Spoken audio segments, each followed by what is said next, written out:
बाहर निकल जाओ यहाँ से, हमें ऐसे श्रोता नहीं चाहिए। 5 बोल याद नहीं है तो कृपया बाहर निकल जाओ, या फिर मैं बाहर निकल जाऊं। बेकार की बात करते यार। मित्र कैसे पुत्र के तो चित्र कैसे चीते हैं, नाटक समय सार में कहना पड़ा उन्हें। क्या कहना पड़ा कि जो श्रोता समझते नहीं हैं वे मित्र कैसे पुत्र के तो चित्र कैसे चीते हैं। नहीं आ रही समझ में डॉक्टर साहब? बड़ी मुश्किल की बात है।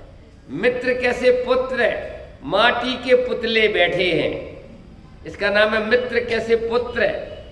अथवा चित्र कैसे चीते हैं, शेर का चित्र बना हुआ है, कौन डरता है? कोई नहीं डरता, क्योंकि वो तो शेर का है। ऐसा ही श्रोताओं के लिए मित्र कैसे पुत्र के दो चित्र कैसे चीते हैं। बोलोगे 5 बोल बोलोगे? 5 बोल भली होनहार के। हाँ ओम ओम नहीं बोल रहा है। आज तो हमें प्रवचन ही नहीं करने, आज तो सबसे पूछना है भैया एक माइक और तैयार करो। आज थोड़ा गड़बड़ भी है शरीर, तो आप लोगों के प्रवचन सुनेंगे हम। फिर से बेलगांव में यहाँ आने वालों को ये पंजा कांग्रेस का नहीं, हमारी ना भली होनहार का पंजा क्रम क्रम से चलेगा। मैं कौन हूं, कायदे से तो इसमें ही सब खुलासा हो जाता है। न बंधम न मोक्षम न बंधम न मोक्षम चिदानंद रूपम। जहां मैं हूं वहां बंध मोक्ष भी नहीं है, अकेला मैं हूं। द्वैत ही संसार है, पुण्य पाप का द्वैत, बंध मोक्ष का द्वैत, ये घोर संसार है। अद्वैत ही मोक्ष है। क्या कहा? पद्मनंदी पंचविंशति का ग्रंथ है, उसमें है एकत्व सप्तति अधिकार। एकत्व सप्तति 70 श्लोक हैं, उसमें आया है कि अपने में द्वैत पाड़ना ये घोर संसार है। द्वैत के नाम गिनाए, बंध मोक्ष का द्वैत, पुण्य पाप का द्वैत, और क्या भाई कौन कौन से द्वैत के नाम गिनाए हमने? बंध मोक्ष का, और दूसरा सावधान बैठो देखो गलत नहीं करो। कहने का मतलब समझे आप, किसी भी बहाने द्वैत में गए नहीं कि मरे नहीं। बेटा अकेले हो, अद्वैत हो, शादी फादी करा लेगी तो राम नाम सत्य है, मुर्दा जबरदस्त अकेले का द्वैत। पति पत्नी का द्वैत, भाई भाई का द्वैत, छोकरा छोकरी, लकड़ा लकड़ी, भाया भारी और मरी गया हो, ऐसा लिखा हो। आप अपने में किसी भी नए से, किसी भी प्रकार से एक में द्वैत खड़ा करते हो, यही तुम्हारा संसार है। कुंद कुंद आचार्य का अहम को खलु शुद्धो, मैं एक हूं, मैं शुद्ध हूं, मैं सदा अरूपी हूं, ज्ञान दर्शन स्वरूपी हूं। समझ में आया? यही तो बिहार करते थे कुंद कुंद आचार्य, कर्नाटक के, क्यों प्रसिद्ध है उनका अहम।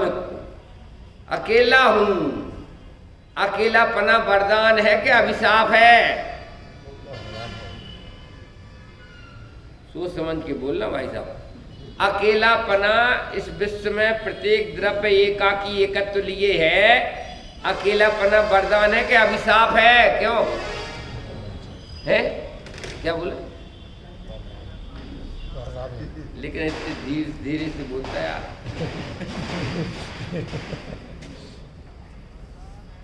हाँ ले लो, पंडित मांगीलाल जी कह रहे हैं कि वरदान है, वरदान। बोलो भाई साहब, प्रत्येक जीव एकाकी एकत्व लिए सभी आते, सभी रहते सभी जाते, तन धन को साथी समझ लिया, पर ये तो छोड़ चले जाते, या मैं इनको छोड़ चला जाता हूं। समझ में आया? सिद्ध भगवान अकेले अकेले है कि नहीं? अनंत भगवान अकेले हैं कि नहीं? क्यों? एक लेख आता है स्कूल में, हमने लिख संगे शक्ति कलयुगी, तो उस समय हमें अटैक किया था ये बात कि संग में शक्ति होती है। इतना बोलो वहां तक तो ठीक है, लेकिन कलयुगी का क्या मतलब? नहीं आई समझ में? सब लोगों ने लिखा होगा, क्यों कलयुगी? तो उन्होंने कहा भाई साहब वैसे संग में शक्ति नहीं होती है, संग में तो शक्ति का विकीर्णकरण हो जाता, संग में तो शक्तिहीन हो जाती है, लेकिन कलयुग में संगठन में शक्ति होती है। मजदूर संगठन, एक मजदूर की कौन सुने? मजदूर संगठन, व्यापारी संगठन, इसलिए उन्होंने लिखा कलयुगे। डॉक्टर साहब, डॉक्टरों का संगठन, तभी तो कोई सुनेगा, डॉक्टर कौन सुनेगा? कलयुग शब्द डाला है, क्यों? कि सिद्धांत नहीं है कि संगठन में शक्ति होती है, बल्कि संगठन में शक्तिहीन होती है। अकेले में जो शक्ति है वो संगठन में नहीं होती है, विक्षीण हो जाएगी संगठन। लेकिन भाई साहब कलयुग है, तो कलयुग में ना अकेला राजा होता है, क्यों? वो तो ऐसी सरकार बनती है, अकेले की कौन सुने? महिला संगठन, पुरुष संगठन, मजदूर संगठन, इसलिए कलयुग शब्द डाला। असलियत क्या है? अहम को कुंद कुंद आचार्य का एक ही बलशाली महा, मैं अकेला हूं लेकिन अनंत बलशाली हूं। अकेला का मतलब तुम कमजोर समझते हो, क्यों? अकेला का मतलब कमजोर नहीं समझा है?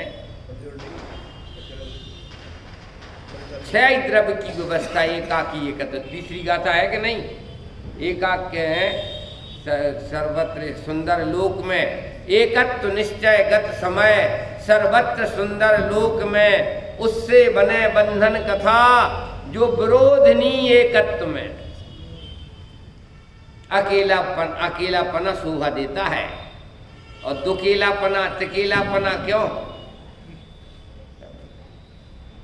अकेला बाल ब्रह्मचारी, अब करी शादी, अब फिर शादी के बाद बाल बच्चे, भैया क्यों नहीं आते हो टाइम से? ओम शांतिम कुरु कुरु स्वाहा, मन ही मन समझे सो देवता।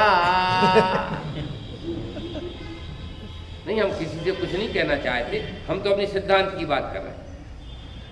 क्या हुआ?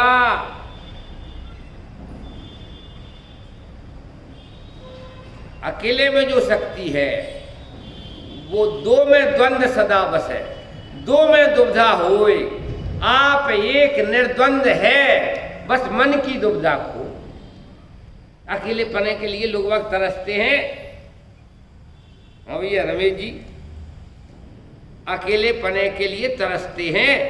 वैसे ऐसे कोई नहीं कहता, स्पष्ट नहीं कहता है, लेकिन ऐसा हम कहते हुए सुनते आते हैं कि पंडित जी आप अच्छे रहे, बस फुल स्टॉप करो। हमने की, हम सब समझ गए, पूरी रामायण समझ गए। आप अच्छे रहे को मतलब क्यों? अब बहुत ज़्यादा विस्तार करने पड़े। डॉक्टर साहब नहीं कहता, किसी से कुछ नहीं कहना चाहता हूँ मैं। कहने का मतलब समझे, भले एक हूँ, एक ही बलशाली अनंत, मैं एक हूँ लेकिन अनंत बलशाली हूँ। क्यों? कर्म सब आए समिट के, अकेला ही हूं मैं। क्यों? क्या लिखा है? वो निर्माणी स्तुति है कि नहीं? बोलो, निर्माणी स्तुति है कि नहीं? अकेला ही हूं मैं, कर्म सब आए समिट के। मैं अकेला पड़ गया और कर्म सब आ गए, ऐसा नहीं बोलो। भले अकेला ही हूं मैं, कर्म सब आओ समिट के। 100 डंडी एक बुंदेलखंडी, नहीं सुना आपने? भाई जिंदगी पानी में गई यार, तो निकाल ले मैं कहो भैया। हमारे यहाँ बुंदेलखंड में कहावत है, यहीं की थी, महाराष्ट्र की थी रानी लक्ष्मीबाई, अकेली भिड़ गई। 100 डंडी एक बुंदेल, एक तरफ 100 डंडे वाले हों और एक बुंदेलखंडी काफी है, सबको हिलने लगा देगा। ऐसा ही अनंत कर्म है, लेकिन एक आत्मा नमो सिद्धारम में चला जाता है, सांप को हिलने लगा देता है। निगोद को फैल करके आ गया मैं, नरक को फैल करके आ गया मैं, त्रिंच गति को फैल करके आ गया, यहां बैठा हूं और मनुष्य पर्याय को भी फैल करके नमो सिद्धारम में चला जाऊंगा। अकेले को कमजोर मत समझना। हाँ जी, क्या कह रहे? हाँ, मतलब भाई साहब वरदान है, कोई शिकायत नहीं मिलेगी। वरदान है अकेलापना, और अकेलापना कोई कमजोर का सूचक थोड़ी है। अकेला अनंत शक्तिशाली होता है। एक इजुकल टू अनंत। ओम शांति। एक का मतलब अनंत होता है। अनंत अनंत सामान्य गुण, अनंत अनंत विशेष गुण, अनंत अनंत शक्तियां, अनंत अनंत धर्म, ऐसा एक है। अनंत अनंत सामान्य गुण गुणात्मक, अनंत अनंत विशेष गुणात्मक, अनंत अनंत शक्तियात्मक, अनंत अनंत धर्मात्मक, अनंत धर्मरस्तत्वम पश्यन्ति प्रत्यगात्मना अनेकांतमयी मूर्ति नित्यमेव प्रकाशताम। कुंद आचार्य की प्रतिज्ञा है, एकत्व भक्त आत्मा को मैं दर्शाऊंगा। तीसरी गाथा में प्रतिज्ञा ली और चौथी गाथा में एकत्व भक्त आत्मा की बात तूने सुनी नहीं। चौथी गाथा सुत परिचित अनुभूत भोग बंधन की कथा, पर से जुदा एकत्व की उपलब्धि केवल सुलभ न। और पांचवी गाथा शपथ ग्रहण समारोह की है। शपथ ग्रहण समारोह की कौन सी गाथा है? ये यार बड़ी मुश्किल की बात है, गलत स्थान पे आ रहा है। पांचवी गाथा शपथ ग्रहण सम कह तमयत विहत्तम, मैं उस एकत्व भक्त आत्मा को दर्शाने के लिए मैंने कमर कसी है। दर्शा सका तो मैं अपनी पूरी सागत से दर्शाऊंगा। और फिर छठवीं गाथा में दर्शाने लग गए, को असौ एकत्व भक्त आत्मा इति चेत। क्या कहा? थोड़ी गलती हो गई अमृतचंद्राचार्य, शास्त्री बैठे सबरे के सबरे यार, हमारी गलती होगी तो ये सुधार देंगे, वरना इनकी होगी तो हम सुधार देंगे। परस्पर पगरु जीवन। थोड़ी गलती क्या हो गई? प्रश्न कैसा बनाना चाहिए था? तीसरी गाथा में उन्होंने कहा एकत्व भक्त आत्मा कभी नहीं सुना तुमने।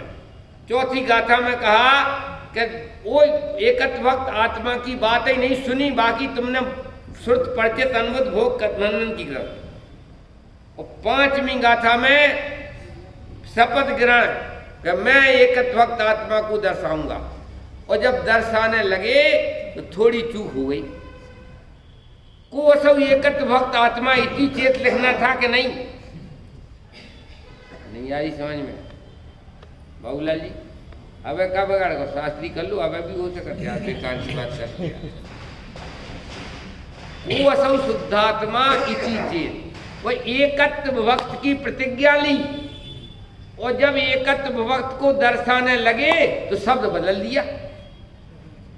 कायदे से क्या होना चाहिए भैया? साथी साथी बैठे, हम तो छोटे हैं, ये तो बड़े। कायदे से क्या होना चाहिए कि भाई साहब शपथ लेने के बाद तुरंत बदल गए? तो क्या पंचम काल के तुम राजनेता हो क्या? तुम तो मोक्ष मार्ग के नेता हो, बदलने का क्या काम था? मतलब उस तीसरी गाथा जो कि तुमने नहीं सुनी दुर्लभ है। चौथी गाथा और पांचवी गाथा में शपथ ग्रहण की और जब बताने लगे तो को वसौ एकत्व भक्त आत्मा इति चेत, इसका दूसरा नाम था को वसौ शुद्धात्मा इति चेत। मना तो बहुत गड़बड़ हो जाएगा भाई, ये तो पंचम काल जैसे राजनेता हो जाएंगे कुंद कुंद आचार्य कि चुनाव के पहले इतने आश्वासन देंगे और चुनाव जीतने के बाद 5 साल बाद फिर आएंगे मैदान में मारी ना। वो ही चल रहा है। टोडरमल जी से पूछा कि आत्मा शुद्ध है, द्रव्य दृष्टि से आत्मा शुद्ध है, तो टोडरमल जी ने कहा पर से भिन्न, अपने से अभिन्न, एकत्व भक्त होने के नाते आत्मा शुद्ध है। तो चाहे शुद्धात्मा को वसौ शुद्धात्मा इति चेत और चाहे को वसौ एकत्व भक्त आत्मा इति चेत, एक ही बात। आत्म राम है मेरा नाम, मात्र जानना मेरा काम, मुक्तिपुरी है मेरा धाम। क्यों? तो आत्म राम है मेरा नाम, कोई बात नहीं, चाहे शुद्धात्मा है मेरा नाम कह दो और चाहे आत्म राम है मेरा नाम कह दो, एक ही बात है। मैं शुद्ध इसलिए हूं कि पर से भिन्न पड़ा हुआ, अपने वैभव से अभिन्न और पर से भिन्न, ऐसा मैं अनादि अनंत शुद्धात्मा हूं। कोई माने नहीं माने, वो मान्यता की अशुद्धता है, वो तुम्हारा व्यक्तिगत केस है। नहीं आ रही समझ में? हाँ जी पंडित जी कह रहे बहुत बढ़िया। आप नहीं समझे, आप अपने लिए शुद्धात्मा मानो या नहीं मानो तो तुम्हारा प्राइवेट केस है, लेकिन बेटा शुद्धात्मा मिट नहीं सकती।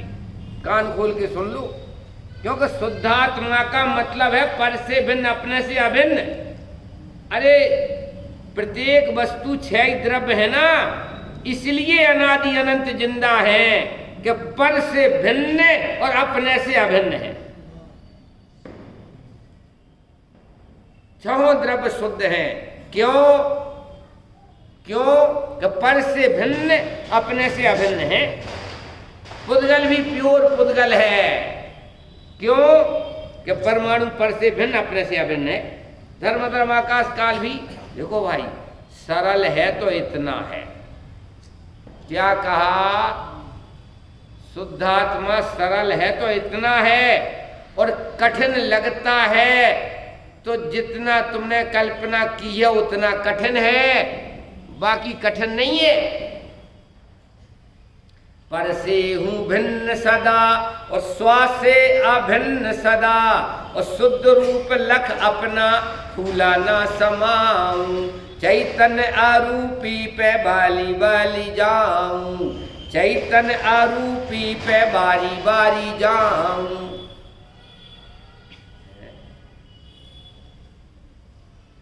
पर से हूं भिन्न सदा और श्वास से अभिन्न सदा, और ऐसा शुद्ध रूप लख अपना फूला ना समाऊं। फूला ना समाऊं भाई साहब, इतना शुद्धता का हेतु मैं शुद्ध क्यों हूं? क्यों शुद्ध क्यों हूं मैं? क्यों अहम को भूल गए यार, कुछ भी को यार। अहम को खलु शुद्धो, मैं एक हूं, अखंड हूं, एक होने के नाते शुद्ध हूं, एक होने के नाते अलग निरंजन हूं, एक होने के नाते अद्वैत हूं। एक पना अनंत का हेतु बनता है। मैं अहम को कुंद कुंदाचार्य का अहम को कोई छोटी मोटी बात समझ रहे थे? एक होने के नाते निर्द्वंद हूं, एक होने के नाते अखंड हूं, एक होने के नाते शुद्ध हूं, क्योंकि अशुद्धता मिलावट से आती है। अशुद्धता मिलावट से आती है, और जड़ चेतन में नहीं मिल रहा, चेतन जड़ में नहीं मिल रहा। बोलो कौन सा द्रव अशुद्ध हो गया?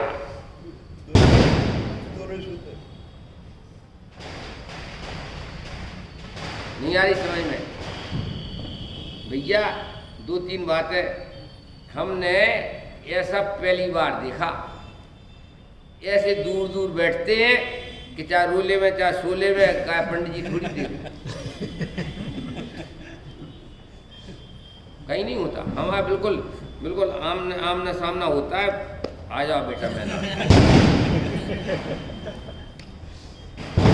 लेकिन भैया यहाँ की व्यवस्था ये लोग जाने, मैं कुछ नहीं कहना चाहता हूँ। मालूम समझो भाई साहब, सरल है तो इतना और कठिन है तो जितना तुमने बनाया उतना। अगर इतना सरल नहीं होता सम्यक दर्शन तो असंख्यात नार की सम्यक दृष्टि है। सम्यक दर्शन नरक में हो जाता है। असंख्यात त्र्यंच सम्यक दृष्टि है। चौथे गुण स्थान वर्ती नहीं, पंचम गुण स्थान वर्ती। असंख्यात देवी देवता सम्यक दृष्टि है स्वर्ग में और संख्यात सम्यक दृष्टि है मनुष्य में। हौगा बना दिया, कठिन बना दिया। समझ में आया? मतलब कहने का भाई, 5 द्रव्य अमूर्तिक हैं और 1 द्रव्य मूर्तिक है।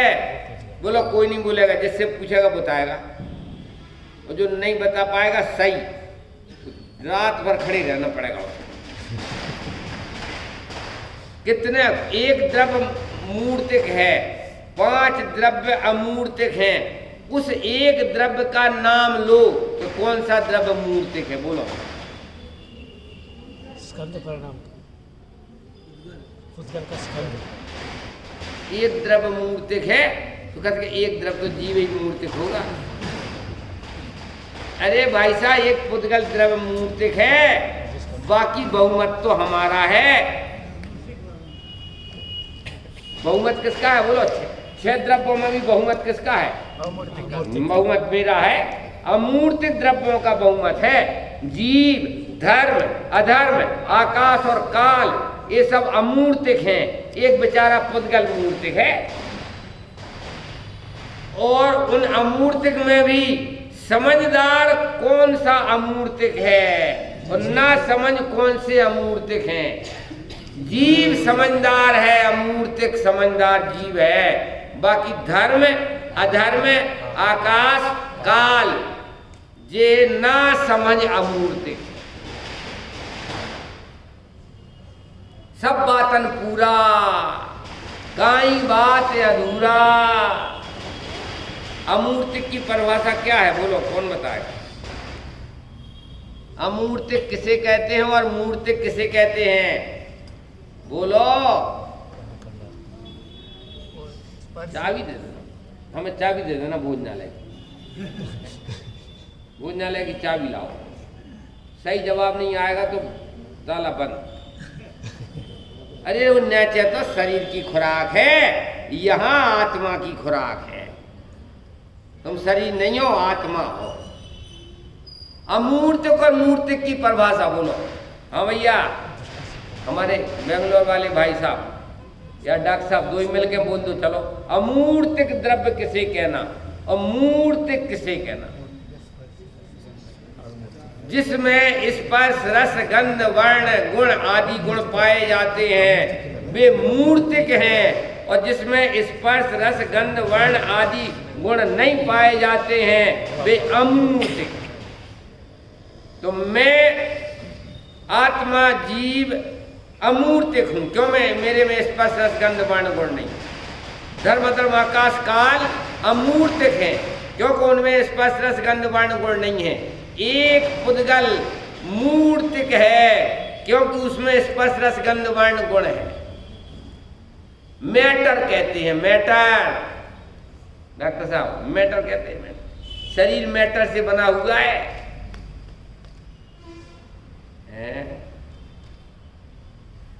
6 द्रव्य पक्के होना चाहिए।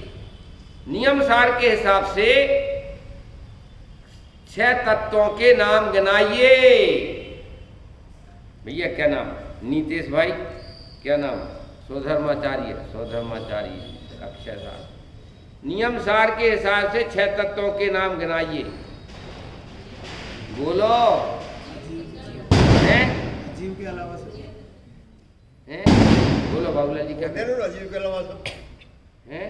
उन्होंने बोल दिया तुमने बोला जी बोले कि तुम बोल रहे हमारी ना। बाकी सब हैं? देखो पंडित जी बोल रहे मालूम 86 साल की उम्र है पंडित जी बोल रहे जीव पुद्गल धर्म धर्म आकाश काल ये 6 तत्व होते हैं नियम सार के साथ। जीवा पुद्गल काया धम्मा धम्माया काल आया सम इति तत्वार्था भणिता जिनेंद्र भगवान ने ये 6 तत्व कहे हैं।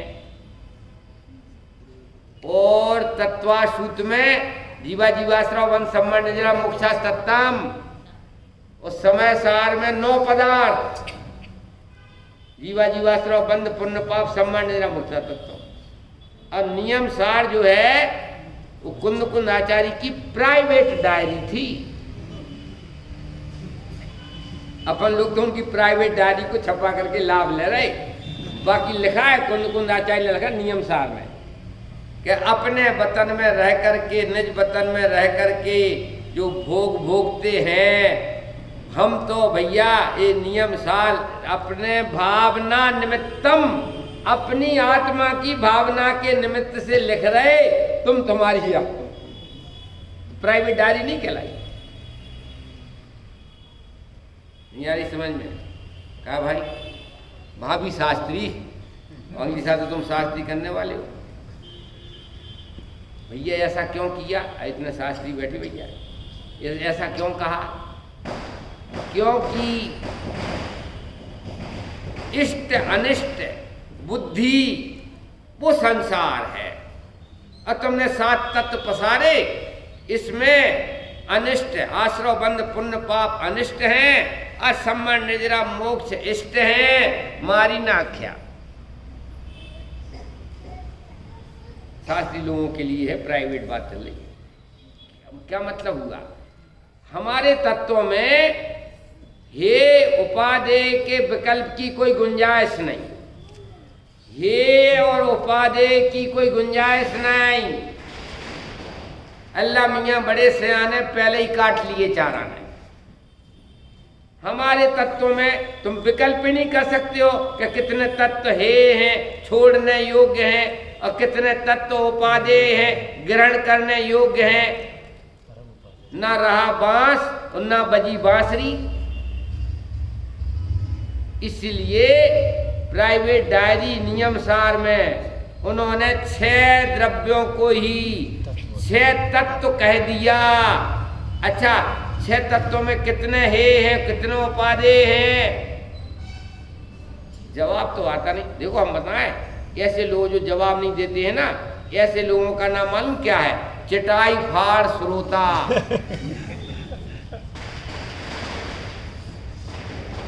अब रवि जी को हर साल चिटाई बदलना पड़ा, इन्हीं की कृपा से। मंदिर को खर्च बढ़ाया और क्या किया? मतलब बहुत अच्छी बात है। देखो भाई ये तो हमें इससे लिए थोड़ी, क्योंकि डॉक्टर साहब कहते हैं लास्ट के प्रवचन में वक्ता को 2 काम करना पड़ते हैं, सुनाना तो है ही, जगाना भी। डॉक्टर साहब लास्ट के प्रवचन में वक्ता की जिम्मेवारी 2 है कि अकेली सुनाना नहीं, हम गंभीरता से सुनाने लग जाएं तो भाई साहब सबरे सोबे लग जाएंगे। बहुत गंभीर बात, बहुत गहराई वाली बात। हमारे तत्वों में ये उपादेय के भी विकल्प की गुंजाइश नहीं है।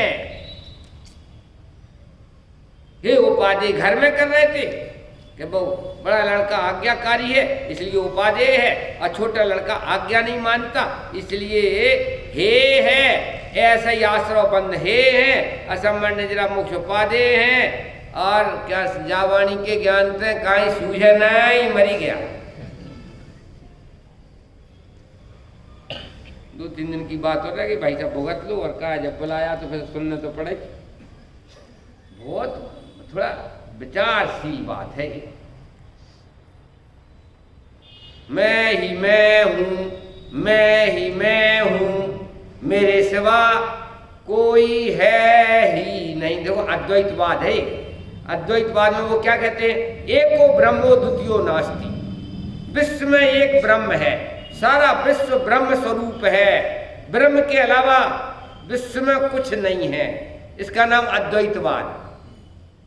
हमने थोड़ा उसमें सुधार कर लिया। एको ब्रह्मो द्वितीयो नास्ति ये गृहीत मिथ्या अद्वैतवाद है। हमने थोड़ा सुधार कर लिया, एको ब्रह्मो अहम द्वितीयो नास्ति। डॉक्टर साहब 77 साल की उम्र होगी यार, चलो हमारे संग यार, तुम्हारी कसम, प्राइवेट में कह रहे और कोई ना सुनना। भाई साहब अलख निरंजन कब करोगे? जैन न्याय, जैन दर्शन जितने गहराई में उतरोगे उतना आनंद आएगा। आए 2-4-5 मिनट के लिए सुना करके राम नाम सत्य है, मुर्दा जाट, ये जीवन है। मौत किसे कहोगे? मौत किसे कहोगे? अगर ये जीवन है तो मौत किसे कहोगे? युगल जी साहब तो बहुत कड़क कहते थे, मनुष्य के भेष में भाव नुगो दिया हो। अगर आपके लिए आत्म लाभ नहीं मिल रहा है, सम्यक दर्शन सम्यक ज्ञान नहीं है, तो भेष मनुष्य का है, भाव से तो निगोदिया ही हो। निगोदिया भी मिथ्या दृष्टि। और तुमने भी आत्मदर्शन नहीं किया तो भाई साहब तुम जरा, शरीर लंबा है, निगोदिया का शरीर छोटा है, ये मनुष्य का शरीर लंबा है, लेकिन भाई साहब मिथ्या दृष्टि दोनों हैं। तो चलते फिरते मुर्दा कहा है, चलता फिरता मुर्दा है मिथ्या दृष्टि। अरे ये चैतन्य लाइट, ये इसका नाम है सुपर प्रकाशी ज्योति अति दीपक तम करहीन। अति मतलब मैं अतिशय सुपर प्रकाशक ज्योति हूँ। मारे मरता नहीं, काटे कटता नहीं, जला जा जलाए, जलता नहीं, water proof, fire proof, all world proof. बोलो मरी गया। काय के लिए परेशान हो रहे हो? इसलिए जो परेशान होते हैं ना, ये दुखी जीव है ना, अच्छा ये डंडे के पात्र हैं कि करुणा के पात्र हैं? बोलो, नहीं बता पाएगा कोई। काय डॉक्टर साहब बोले तो थोड़ा स्ट्रिक्ट बात है भाई, हम क्या करें। व्यर्थ में जितने जीव दुख मना रहे हैं ये सब डंडे के पात्र हैं।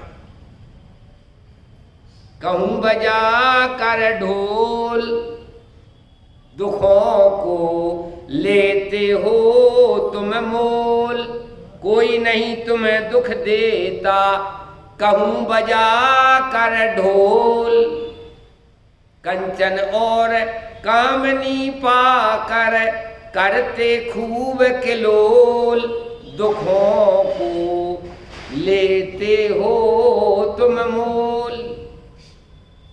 प्रवचन सार में कहा है,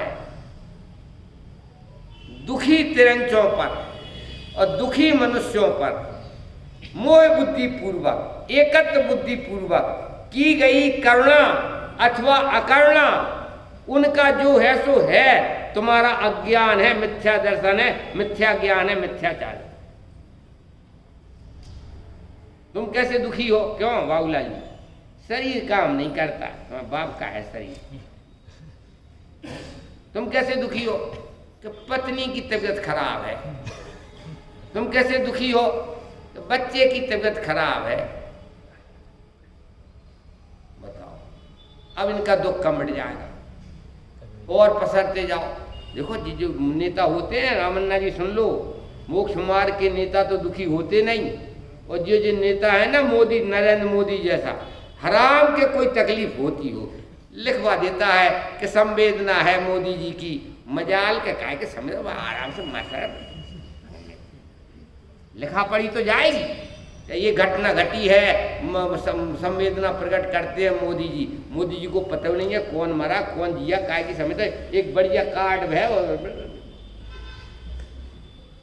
भाई साहब, इतना बड़ा परिवार है, 135 करोड़ का परिवार है। और अगर वे तुम जैसे ऊंचे नीचे होने लगे तो काय का प्रधानमंत्री? कुछ नहीं, अलख निरंजन करो, मरी गया। राजेश्वरी सो नरकेश्वरी। मोक्ष मार्ग के नेता होकर के इतने ऊंचे नीचे हो रहे हो।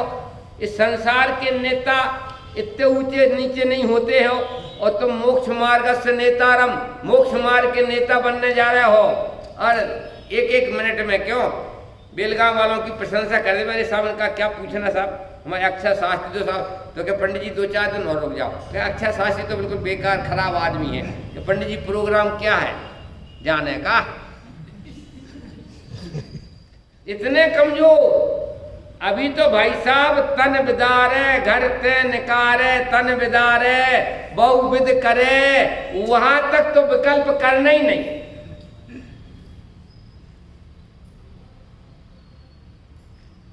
क्या बाबूलाल जी सही निकल हैं? सही बात। मोक्ष मार्ग के नेता बनना है तो भाई साहब वहां तक होना चाहिए। नहीं अरे कटे तो मेरा दुश्मन मैं क्यों रोऊं, जले मेरा दुश्मन मैं क्यों रोऊं, क्यों। छेदा कुंदकुंदाचार्य की गाथा क्या करें। बेलगांव वालों को ना तो कुंदकुंदाचार्य गाथा याद है ना कोई की गाथा याद है। ये तो देख रहे हैं कि 2-3 दिन और भुगत लो पंडित जी को, इसके बाद तो मुक्ति है पंडित जी से, संसार से नहीं। चलो बैठे बैठे सोच रहे होंगे तो बात तो 2-4 दिन की है, बाकी तो हमें मुक्ति मिल जाने पंडित जी से। छेदाओ या भेदाओ को ले जाओ नष्ट बने भले, को रीत यह सब जाय पण परमाणु मात्र नहीं। अरे शरीर छेदाए भेदाए को ले जाए नष्ट हो जाए, लेकिन जगत का परमाणु मात्र भी मेरा नहीं। निज आत्म को निज का परिग्रह जानता वो ज्ञानी है, और परद्रव्य को निज का परिग्रह जानता अज्ञानी मूर्ख है। अपना परिग्रह हम अपने साथ में है। गुण किसे कहते हैं, परिभाषा बताओ जो हमने बताई थी। जो बता देगा उसके लिए भाई साहब मैं रामन्ना जी से इनाम दिलाऊंगा 100 रुपया, हमारी परिभाषा जो हमने बताई। गुण किसे कहते हैं, धोखे में आ गए। गुण किसे कहते हैं वो, अरे हड़प्पा की खुदाई की परिभाषा नहीं चाहिए हमें, मोहनजोदड़ो।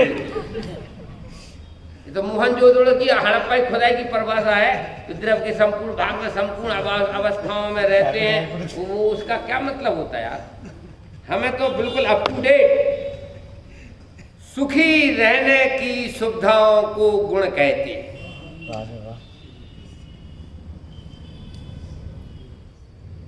क्या कहा, आनंद में रहने की सुविधाओं को गुण कहते हैं, सुखी रहने की सुविधाओं को गुण कहते हैं।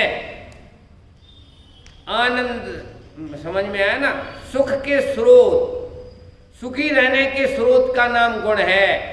अच्छा सुखी रहने के स्रोत कितने हैं अपने पास, अनंत अनंत अस्तित्व वस्तुत्व आदि अनंत अनंत सामान्य गुण है। अनंत अनंत दर्शन ज्ञान चारित्र आदि अनंत अनंत विशेष गुण है। अनंत अनंत शक्तियां हैं और अनंत अनंत धर्म हैं। अब इतने सुखी रहने की सुविधाएं हैं, अब वहां तो ये सुख का स्रोत निर्झर ज्ञानानंद का अनंत सुखी रहने की सुविधाएं, इसको छोड़ करके अब मुंह मारता है सुखी रहने के लिए।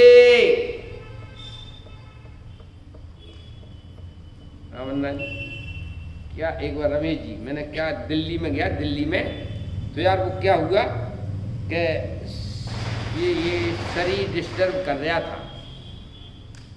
मैंने कहा कि प्राकृतिक चिकित्सालय में भर्ती हो गया, मेरठ के पास है, पाचोली नाम। वैसी भूख नहीं लगती है, प्यास नहीं लगती है ब्रदर। तो भाई साहब उन्होंने कहा कि आप ऐसा उल्टी करो। हमने की देखो उल्टी फुल्टी तो कुछ नहीं होती, सैकड़ों तो एनेमा लिए, पोटास के एनेमा, भूख नहीं लगती है, आज भी नहीं लगती है। और 27 दिन हो गया कुछ नहीं, भूख ही नहीं खुली। बाद में फिर महावीर जी गया, महावीर जी में ना चिकित्सालय है, प्राकृतिक चिकित्सालय, वहां प्रवचन चल रहे थे। डॉक्टर कह रहा था थाली में जितनी कटोरी होएंगी पेट में उतनी टकराएंगी। मैंने कहा कि भैया हम भी प्रवचनकार हैं, लेकिन ये कहते हमने कि आपके यहाँ क्या कटोरी भी खा लेते हैं क्या? डॉक्टर साहब से पूछा हमने कि यहाँ महावीर जी में क्या कटोरी भी खा लेते हैं क्या? बोले थाली में जितनी कटोरी होएंगी वो पेट में टकराएंगी। समझ में आया? अब अभी समझ में नहीं आई यार। अरे भाई साहब जितने आइटम खाओगे उतने के लिए रस, डॉक्टर साहब से पूछ रहे ना, उतने ही रस बनाना पड़ता है शरीर के लिए। अब तुम आइटम जितनी कटोरी हैं उतने ही, और फिर भाई साहब 3 प्रकार की चटनी होए तो 3 माथा मारो 3 बार, और 3 प्रकार का दाल होवे तो 3 बार माथा मारो, 6 बार हो गया कि नहीं? और कौन कौन से आइटम क्या है तुम सवेरे के लाजे बता दो, सबके सामने कौन शर्म लगी यार। 10-20 आइटम क्या कहना है हमने कि भाई साहब 20 आइटम से माथा फोड़ोगे तो प्रथम तो माथा ही नहीं बचेगा, मारी ना क्या। अपने आनंद के स्रोत, सुखी रहने के स्रोत, अपने जो गुण हैं उन्हें छोड़ करके अब 5 इंद्रिय के विषयों में माथा मारता है, मूर्ख है। सोनगन में अब तो नाम ले सकते भी रामन्ना जी, हाँ निधर तुम कहोगे हाय राम जी क्या हुआ। नाटक वो होता था पंच कल्याण, उसमें ऐसे नीमेश भाई जैसे बढ़िया नाटक होता था, एक वो था तो बढ़िया नाटक कि कुंद कुंद आचार्य का बैराग का नाटक हो गया। माता कहती है हे बेटा यहाँ तो तुम अपने सखाओं के साथ रमते हो, वहां जंगल में जाकर के किसके साथ रमोगे? कुंद कुंद आचार्य कहते हैं हे माता मैं अपने अनंत गुणों के साथ केली करूं।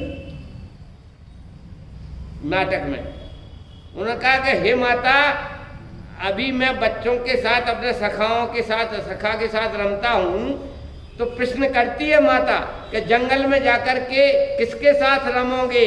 मैं अपने गुणों के साथ रमूंगा, मैं अपने गुणों के साथ केली करूंगा। और नाटक समाचार में लिखा है केली करे शिव मार्ग में जग माही जिनेश्वर के लघुनंदन। समझ में आया? बाकी तो अनंत दुख नाम सुख प्रेम त्या विचित्रता, और अनंत सौख नाम दुख त्या रही ना मित्रता। उघाड़ न्याय नेत्र रे निहाल तू, निर्वृत्ति शीघ्र में धारी ते प्रवृत्ति बाल। गुजराती में है श्रीमद राजचंद जी का, पहले इसे बता दो अगली साल भर्ती तो होने ही होने। मतलब क्या हुआ? देखो संसार का कितना बढ़िया चित्रण खींचा है। अनंत दुख, संसार अनंत दुखमयी है, अनंत दुख है, लेकिन नाम सुख है, प्रेम त्या विचित्रता। संसार में सुख का नाम ही तो है सुख का। केम छो मजा में छू, अत्यारे तो मजा में छू, अत्यारे तो आनंद में छू। हमने की हत्यारे के अत्यारे मारी ना।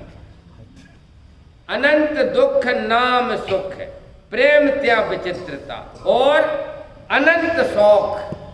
आत्मा अपना अनंत गुणों का अनंत शौक है, लेकिन नाम दुख है। त्या रही ना मित्रता, उघाड़ न्याय नेत्र रे निहाल तू, निर्वृत्ति शीघ्र मेव धारी ते प्रवृत्ति बाल तू। होलसेल में देखो तो नचने में सुख नहीं है, नचने में पसीना आता है। चाहे 5 इंद्रिय के विषयों में के सामने नचो और चाहे पंच परमेष्टि के सामने नचो, नचने वाले को तो पसीना आएगा, लेकिन ज्ञाता दृष्टा चैतन्य की चेयर पर बैठे बैठे देखने में कोई पसीना नहीं आता है। हूँ स्वतंत्र निश्चल निष्काम, ज्ञाता दृष्टा आत्मराम। इस प्रकार से मैं कौन हूँ, ऐसा स्वभाव क्या है, ऐसा निर्णय करे तो ये पर्युषण पर्व का भी अवसर धन्य हो, अपना जीवन धन्य हो। इसी मंगल भावना से अभी का वक्तव्य विराम लेता।